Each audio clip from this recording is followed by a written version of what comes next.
And I can understand it because we've been held back so long and beaten down so much. I mean, just when we make just a few baby steps or just crawl up to, just being able to crawl across the living room floor. I mean, we are just so proud because we have had so little to be proud of. But that's no reason to not be mathematical. Whatever created the universe wants us to tap into the logic that comes with the universe. And then we can just zip ahead. I mean, we can step lively. I mean, not slogging along and struggling and dragging. I mean, like it's going to take us forever just to go from the front door to the back door of a house. I mean, when the whole world is on the move, going all over the universe, and we can't even get to the bus stop without saying that's a real chore. I mean, and people just look at us and say, what kind of example is that for anybody to follow? We don't even want to pay attention to each other because we're such poor examples. And poor examples come from just what? Poor thinking. Everything starts with a thought. Our thoughts are too small, much too small. I mean, just trying to impress each other and do nothing else in life but, well, I impressed about, 15 or 20 black people, sometime this year, my buddies, and they feel proud of me, and boy, do I feel good. When the white supremacists look at that and say, have you been to the bottom of the ocean? Do you know what's there? Well, I have. Do you go into outer space and back? Well, I have.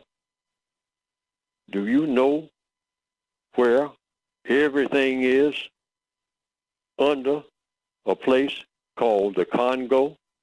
All of the minerals there? Well, I do. And I haven't even gotten started. And you are bragging about something that you bought or stole in a store, in a hood, and walking around with some shoes on with some white person's name on it and bragging about what you got. And you think that that is the end of life, that you have now done everything that there is to do in life on account of you got some $600 shoes that you never had on before.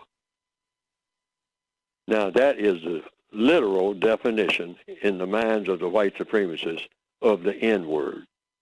That's what that is that you're looking at. That's what you call that type of thinking.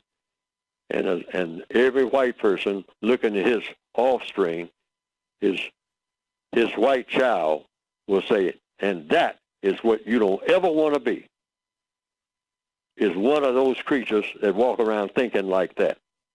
You don't ever want to think at that level.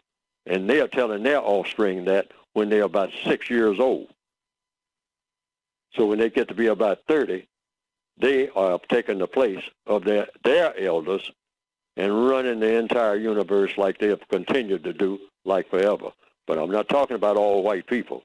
I'm talking about the white supremacists, whom black people right this minute all over the world are trying to say, I got to get out of here and find out which way the white people went so I can be around some people that got some sense. Because I can't stand being around these people that I was raised up with, because we ain't about nothing and ain't trying to be about nothing except just feeding off of each other and then getting mad about that. Can't stand ourselves and can't stand nobody that looks like us, truth be told.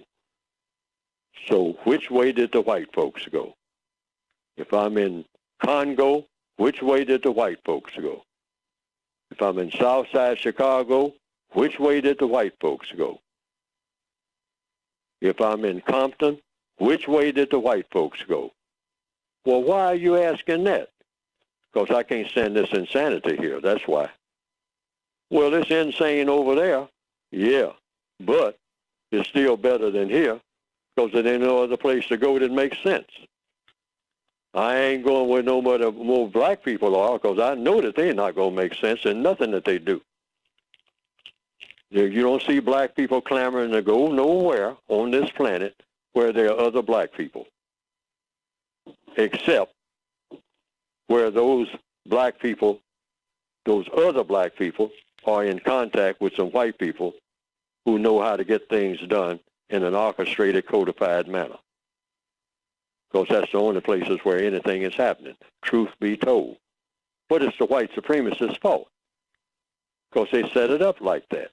But we shouldn't keep falling for it and pretending like it's not true. That's why I'm going to keep saying what I say. White supremacy. And don't dress it up, because it's the truth. They ain't supreme. Well then, all right, if they're not supreme, who is? Well, black people built the pyramids. That's not what I asked.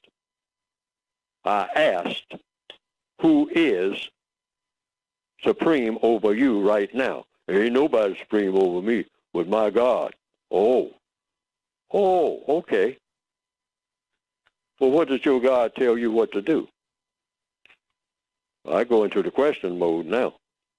And that's how you handle religion, too. Just go into question mode. The minute a person says that God is their leader, you keep asking questions. And then after they answer the questions, don't argue. Don't ever argue with a person about religion. Getting back to that barbershop now, where religion is talked about all the time.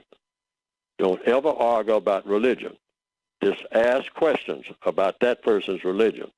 And then when that person gets through talking about how much they believe in their religion, then watch and see what they do when the white supremacists come around. That's the test about who their God is. If you don't have to say nothing. Just watch what they do when the white supremacists come around and say, I don't like what you're doing. And well, what I'm doing is according to my religion. You going to tell me with your black self, and I'm a white person in the system of white supremacy, and with your black self, you're going to tell me about religion and what your religion tells you to do, and I just told you to do something that's just the opposite? Oh, now it's testing time now. And every black person on the planet understands that. And Neely Fuller don't have to say nothing. I just stand back and watch.